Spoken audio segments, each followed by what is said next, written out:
So yun guys, crayfish update po muna tayo, no? Meron tayong tatlong species ng crayfish. Ayun, nahulog na siya. Ayan, meron tayo ditong Australian Red Claw for food consumption. And tignan nyo guys, super mukhang pwede nang iluto to ito. Ayan, no? Pero sayang naman yung 900 pesos kung iluluto natin to. Meron din po tayo ditong White Clarkie guys. Ayan, malalaki na sila.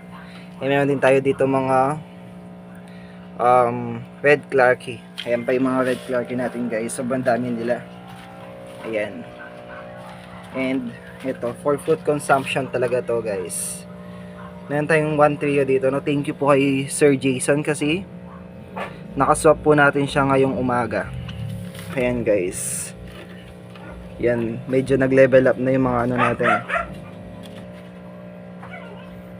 Yan, nag-level up na yung mga crayfish area natin. Tatlong species na po yung meron tayo. For food consumption, for pet, and pwede rin silang food consumption. Kaso guys, masyadong mahal to para pang food. Nasa ano din to, 900 to 800 yung ano, yung trio guys. Ayan guys. So, abang-abang na lang po sa mga available natin soon. And nakakatuwa lang guys kasi ang ganda ng mga ano, Australian Red Claw. Pakawalan na natin sila. Mamaya na natin sila i-gender. Pero try naman daw to. Yun no, sarap. Pwede nang iluto ng sinigang guys. Lalaki oh.